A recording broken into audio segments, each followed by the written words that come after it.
fighting out of the red corner. Wears tonight white trimmed in black.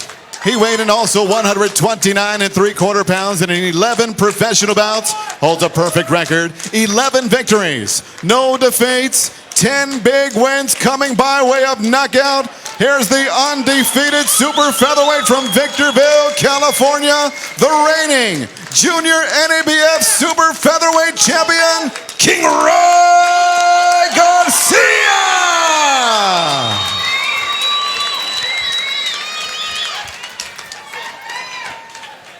We went over the rules in the dressing room. This is for the junior NABF featherweight title. Protect yourselves at all times. Obey my commands at all times. Touch gloves, give them hell at the bell.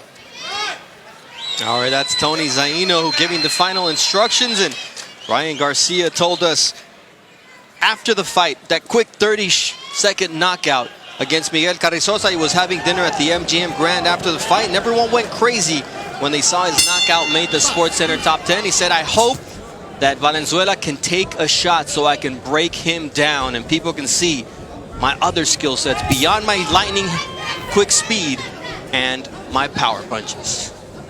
Gotta watch out what you ask for, right? Exactly. You know, Ryan has a lot of speed. He's very fast, great amateur fighter, and he brings it up to the ring tonight. You know, showing his skills, his confidence, and his speed. Remember, speed kills. If you don't see it coming, you're gonna get hurt.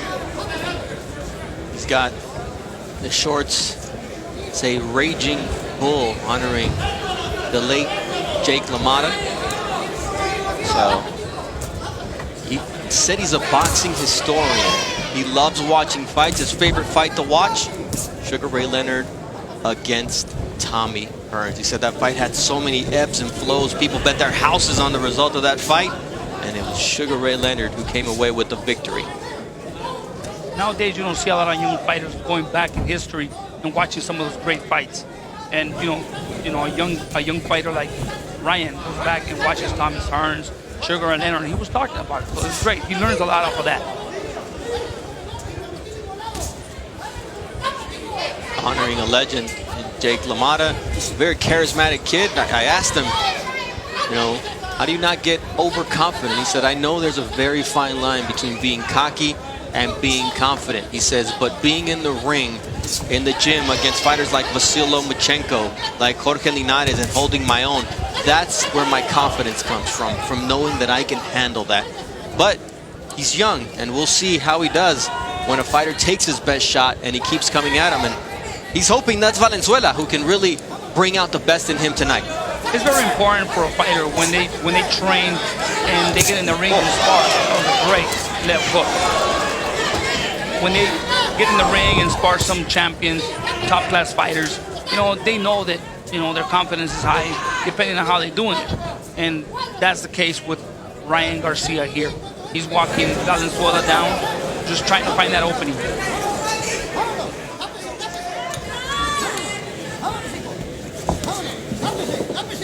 You've got a young fighter who drops people in the gym all the time in Virgil Ortiz, and Ryan Garcia has a win over Virgil in the amateurs. How do you not let a youngster just say, man, I can do this whenever I want? There it is, though. You can't do it whenever you want if your name is Ryan Garcia. 4, 5, 6, 7, 8. You okay? You want to continue? Yes?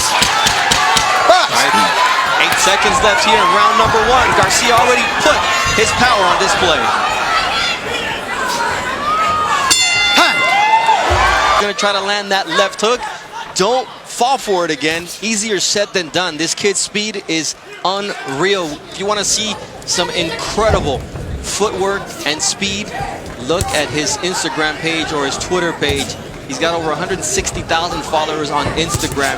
This kid does some impressive things on that Cobra bag, but it's the fact that he can translate that into the ring that's even more impressive, Joel. Exactly. There's a left kick. See, that's why against a fighter like Ryan Garcia, you cannot pull back. You cannot make those mistakes that Tanahara was making, because those are deadly. Those are deadly mistakes against a fighter like Ryan Garcia that catches you at the right time. He has great speed, and most important, he has great timing. Said Anytime I step into the ring, I've been able to do whatever I've wanted. Once again, in round number 1, he did exactly what he wanted. At some point, that's not going to be the case, and we'll have to see what his character is then. But so far, he hasn't needed to appeal to that because he's taking care of business. See, and what he does is demoralizes his fighter, Let him out, let him walking out. him down. He has great defense as well. When they start throwing punches at him, he has a nice tight guard at all times.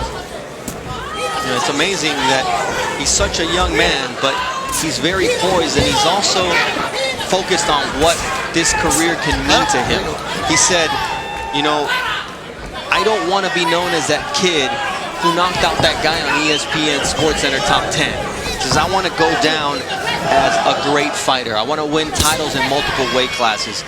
He's got a vision for himself, and if he can continue to land that left hook and use his speed, he has the tools to complete that mission. You know, he has great instinct. As you can see, he looks like a mature professional fighter with only 10 fights. He's walking him down. He throws the feints once in a while, and he's keeping Valenzuela pretty tense every second of the round. And Valenzuela knows that he can get caught at any moment. It's already been proven there in round number 1, and there you see the defense of Ryan Garcia, who wants to become a complete fighter. He says, I love Sugar Ray Leonard, I love Sugar Ray Robinson, you know, Oscar, although at the end of his career he kind of disintegrated, he said, and then Floyd, although, you know, he got boring of late, but at their peak, that's what he's looking at. And you can't appeal to anything higher than those names that he mentioned in terms of boxing skill. Exactly. You need to apply pressure on Ryan Garcia, because if you give him the distance to think, he's gonna pick you apart. That's what he's doing so far here through 2 against Valenzuela. Calm. His father Henry is telling him, hey, be careful. He's lunging, trying to create opportunities. In the corner of Cesar Valenzuela, Gilberto Becerra is yelling at him, saying, you got to go get him.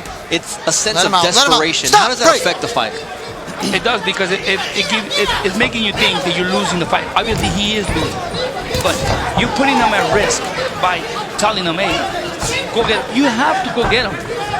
Valenzuela, at this point, he needs to apply pressure, but smart pressure. He has to make it a dogfight at sometimes. But Ryan Garcia's father gave him the correct instructions. Feint him, make him walk back. He don't know how to walk back. When you catch that, it's a big plus, because there's fighters that they can only fight coming forward, but when you apply pressure and they're moving backwards, they don't know how to fight, and that's what his father already caught. And when you look at Ryan Garcia, he told us regarding Cesar Valenzuela, I expected him to be a lot taller, but he's the same size as me. There, it looked like a slip. No. And that's exactly what Tony Zaino says. That wasn't a knockdown. We'll take a look at it later on. There was an uppercut there. There was a shot. Wasn't a knockdown. But let's look at it to review that one with the replay. Let him go. Break. Ryan Garcia was mentioning there's a 5.5-inch reach advantage for Valenzuela, but you wouldn't think that because of the fact that speed and timing beat length. Yeah, it's just that sometimes a lot of fighters, they have longer reach and they're taller. They're slower. You know, they're slower with the punches. And that's the case with Valenzuela here. Big left hand there from Ryan Garcia. You see Valenzuela's legs wobble a little bit, and he's just reaching so far. Is Valenzuela, despite his 5.5-inch reach advantage, he has to reach because he's afraid of the speed and power of Ryan Garcia. And Ryan Garcia just cannot afford to get too crazy and get overconfident here. Not against a fighter that is in trouble. A fighter that is in trouble throws punches from every angle, and you don't see those punches coming. See, Valenzuela needs to stay low, but every time he throws his jab, he drops his right hand. He's going to end up getting caught with a left hook. Not behind the head. If Ryan times that jab and watches that right hand go down, he can catch him with a left hook on the way in. That jab that Valenzuela threw, but there was nothing behind it after Garcia decides not to go after him. Ooh, and he catches Ryan, but then he gets caught with the left hand. Beautifully placed.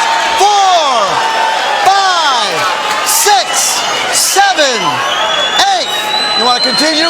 Yes?